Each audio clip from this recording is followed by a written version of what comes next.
Hello, what's up guys? Back with me again, Anton. Di video kali ini saya akan menjelaskan perbedaan antara front wheel drive, rear wheel drive, all wheel drive, and 4x4. Yang pertama, front wheel drive. Front wheel drive itu adalah roda penggerak depan. Rear wheel drive adalah roda penggerak belakang.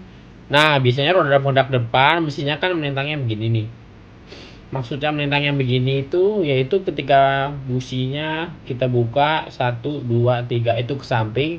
Nah, biasanya ketika mesinnya itu ke samping, transmisinya di bawah sehingga menjadikannya penggerak roda depan.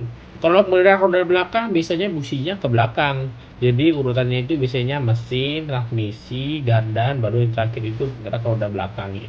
Penggerak roda depan contohnya apa? Penggerak roda depan contohnya Livina, Expander, Sienta. Kalau penggerak roda belakang, biasanya itu kayak Avanza, Fortuner, Innova itu penggerak roda belakang. Kalau ditanya lebih efisien mana? Tentu lebih efisien penggerak roda depan ya. Karena Anda tidak memiliki oli gardan yang harus diganti. Hanya memiliki oli transmisi matic. Kalau itu matic ya, dalam kurung. Kalau itu manual ya nggak ada oli transmisinya, hanya ada gear, olinya doang ya. Kalau penggerak roda belakang itu biasanya orangnya lebih ke arah ini ya, ke arah senang buat karena bisa dipakai buat drift kayak di Tokyo Drive gitu atau kayak di film-film gitu. Tapi Anda memiliki oli gardan yang harus diganti. Untuk dari sisi tarikan sih dan efisiensi penggerak roda belakang itu jauh lebih baik ya daripada penggerak roda depan. Untuk awetnya sebenarnya sama aja sih, karena zaman sekarang teknologi itu udah jauh lebih bagus gitu loh. Dan kan sekarang jalanan nggak terlalu ancur-ancur banget kayak dulu. Biasanya sih kalau untuk penggerak roda depan itu untuk penggerak roda belakang itu lebih boros bannya ya menurut gue. Kalau penggerak roda depan itu malah lebih irit bannya.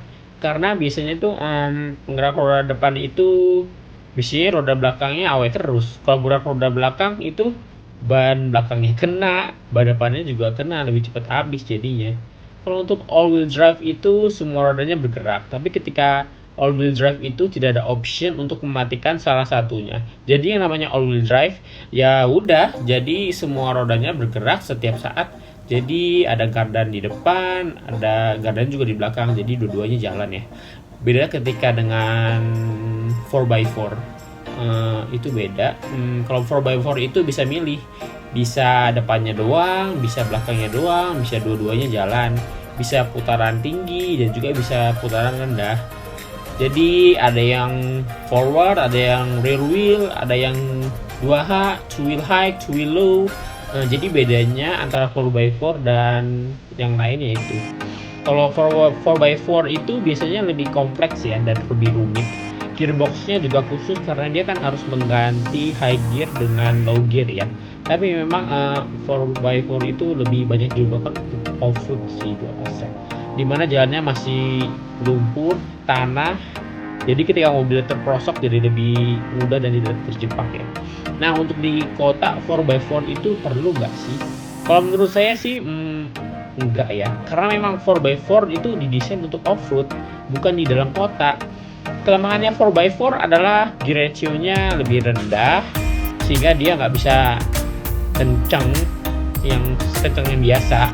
Kalau all wheel drive memang didesain untuk di dalam kota dan gear ratio-nya tinggi, sehingga kalau 4x4 diadu dengan all wheel drive, gearboxnya ya tentu aja yang all wheel drive lebih kenceng ya. Tapi yang all wheel drive nggak bisa dibuat dipakai off-road. Kalau 4x4 bisa dipakai buat off-road, bisa dipakai di jalanan juga atau dalam kota. Jadi ketika Anda memilih mobil, pastikan Anda berpikir fungsinya untuk apa sehingga nggak menjadi salah beli atau overbuying. Ya begitulah guys. Kalian harus pikir-pikir dulu dengan matang. Jadi kalau kalian ke rute kesehariannya suka melewati jalan tanah, pilih yang 4x4 atau rear wheel. Gua saranin kalau kalian banyak di jalan dalam kota, pilih yang all wheel drive atau 4 wheel drive juga bisa. Kalau 4 wheel itu di tanah juga nggak enak bawaannya menurut gue ya. Cuma saya sarankan kalau mau off-road tuh wajib 4x4. Kalau dua penggerak roda saja takut trouble nantinya. Jadi segitu aja penjelasan dari saya. Jangan lupa like, comment, share, and subscribe.